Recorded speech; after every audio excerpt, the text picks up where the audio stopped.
Standby, kamera ready, sound ready, 3, 2, 1, action. Assalamualaikum warahmatullahi wabarakatuh.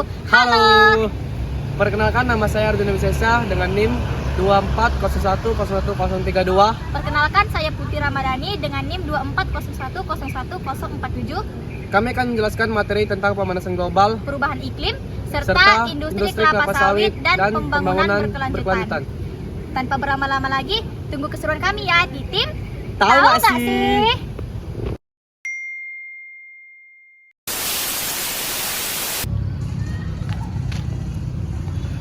Panas sekali hari ini. Coba cek cuacanya berapa sih? 32. Kita kenapa ya kok bisa sepanas ini? Pemanasan global nggak sih ini, Jun? Apa itu pemanasan global? Pemanasan global itu peningkatan suhu rata-rata di atmosfer bumi yang disebabkan oleh emisi gas rumah kaca. Penyebab utamanya apa? Mau tahu penyebab utamanya apa? Mari ikuti saya. Yang pertama, ada pembakaran bahan bakar fosil. Kalian tahu kalau faktanya penyumbang gas rumah kaca terbesar itu adalah karbon dioksida. Bisa kita lihat di sekeliling kita atau di sekitar kita, banyak orang yang memakai transportasi pribadi yang pastinya menggunakan bahan bakar minyak. Kemudian ketika cuaca sedang panas, pasti setiap orang akan menghidupkan kipas angin atau AC kan, yang biasanya itu mereka nggak akan matikan selama 24 jam. Nah, akibatnya apa? Akibatnya itu emisi gas rumah kaca tadi atau karbon dioksida itu akan menumpuk di atmosfer. Kemudian apa solusinya? Solusinya bisa kita lakukan adalah dengan menguranginya. Misalnya yang biasanya menghidupkan AC 24 jam, bisa nih ketika panas saja 1 atau 2 jam. Kemudian untuk transportasi, bisa aja kita jalan kaki atau naik sepeda. Hitung-hitung juga supaya badan sehat. Nah, yang kedua ada deforestasi atau penebangan hutan. Yang kita tahu kalau hutan itu adalah paru-paru dunia. Nah, jadi apa akibatnya kalau hutan itu digundul? Yang pastinya nggak ada dong yang menyerap karbon dioksida lagi. Nah, solusinya bagaimana? Solusinya kita bisa melakukan reboisasi atau penanaman hutan kembali, ataupun kita memberi sanksi kepada para oknum yang melakukan penebangan ilegal agar pohon atau hutan kita tetap terlindungi. Yang ketiga ada peternakan. Bisa kita lihat bahwa para peternak itu pastinya akan mengumpulkan kotoran-kotoran hewan ternaknya. Misalnya nih, yang lebih banyak kan atau lebih dominan tuh sapi. Nah, kemudian ketika sapi itu mengeluarkan kotoran, pasti kan akan dikumpulkan oleh peternaknya, kemudian dibiarkan begitu saja. Nah, yang perlu kalian tahu, kotoran yang dibiarkan begitu saja akan menghasilkan gas metana. Dan di mana gas metana ini adalah termasuk salah satu penyumbang gas rumah kaca yang terbesar. Selanjutnya, pertanian. Nah, kalau kita berbicara tentang pertanian ini, pasti fokus utama kita itu ke pupuk kan. Nah, pupuk ini kan ada dua. Yang pertama ada organik dan anorganik. Kalau proses pembuatan pupuk organik itu ada dua cara, yaitu ada anaerob dan aerob. Nah, kalau kita memakai cara aerob, kita udah buat pupuk nih, udah kita aduk-aduk semua, kita campur semua bahan, kemudian kan kita harus membutuhkan angin atau udara. Itu kita biarkan di tempat, kemudian dibiarkan semalaman. Nah, otomatis dia akan menghasilkan gas metana juga. Jadi mana gas metana ini juga kan termasuk salah satu penyumbang gas rumah kaca terbesar. Jadi solusinya itu kita harus bijak menggunakan pupuk. Kemudian kita harus tahu nih bagaimana pupuk itu bisa dikelola dengan baik dan juga efektif bagi pertanian. Selanjutnya ada limbah atau sampah. Nah, kalian pasti pernah kan kalau makan itu nggak habis, kemudian sisa sampahnya itu ditumpuk di ember atau di apa, kemudian dibuang ke tempat pembuangan.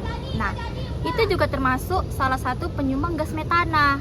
Jadi solusi yang bisa kita lakukan adalah kita harus bisa mengelola sampah itu dengan baik, kemudian bisa meminimalisir gas metana yang akan menumpuk di atmosfer.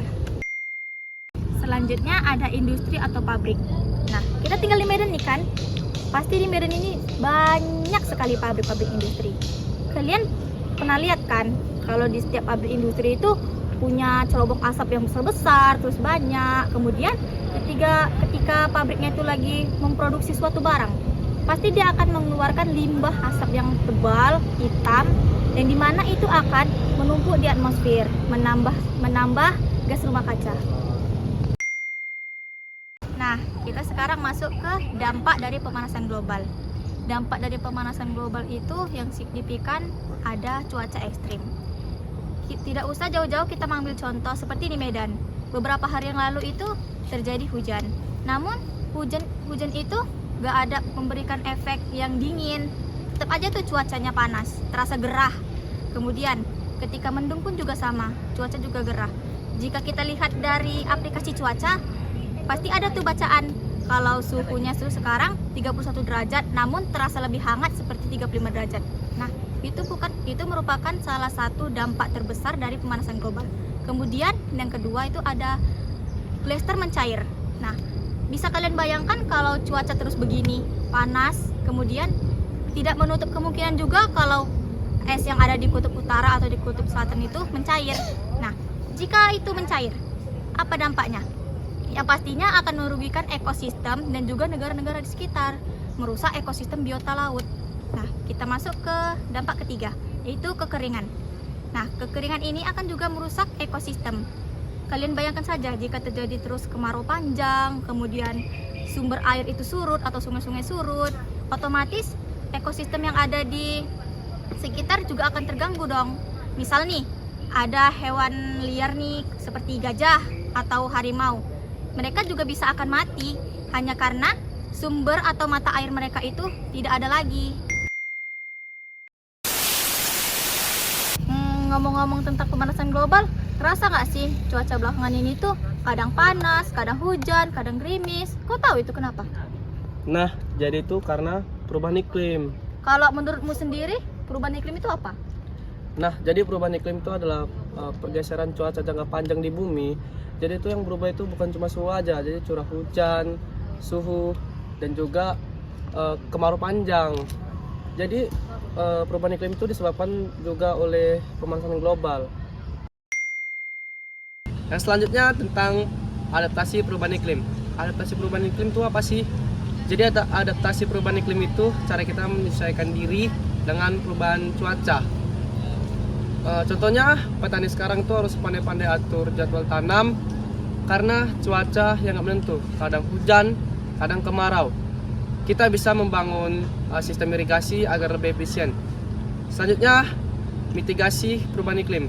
Mitigasi perubahan iklim itu cara kita mengurangin perubahan iklim. Kita bisa mengurangi dengan kita mengurangi penggunaan bahan bakar fosil dan kita melakukan reforestasi atau penanaman ulang hutan-hutan yang gundul. Jun, pernah dengar nggak kalau ada orang yang bilang kelapa sawit itu bisa merusak lingkungan? Pernah sih, kelapa sawit itu sering disebut sebagai penyebab utama deforestasi hutan tropis. Contohnya itu di Indonesia dan di Malaysia. Kenapa kayak gitu kan? Karena pembukaan lahan untuk kelapa sawit ini dilakukan secara jutaan hektar. Tentu tuh sangat merusak hutan dan juga rusak ekosistem dan keanekaragaman hayati. Faktanya, memang banyak praktik pembukaan lahan yang menyebabkan kerusakan hutan. Tapi berbagai riset menyatakan bahwa kelapa sawit ini penyumbang minyak yang sangat tinggi di dunia, melewati tanaman yang biasanya itu seperti bunga matahari, kedelai.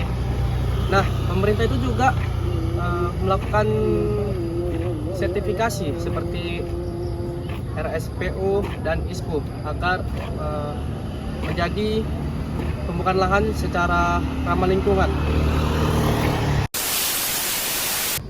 Jadi kesimpulan yang bisa kita ambil dari materi yang sudah kami jelaskan adalah pemanasan global dan perubahan iklim dipicu oleh aktivitas manusia, seperti pada industri kelapa sawit yang menyebabkan deforestasi dan juga meningkatkan emisi gas rumah kaca. Namun, industri kelapa sawit ini penting juga bagi ekonomi. Untuk itu diperlukan pendekatan pembangunan berkelanjutan untuk guna menyeimbangkan ekonomi serta kesejahteraan sosial dan melindungi kelestarian lingkungan melalui praktik yang lebih ramah lingkungan.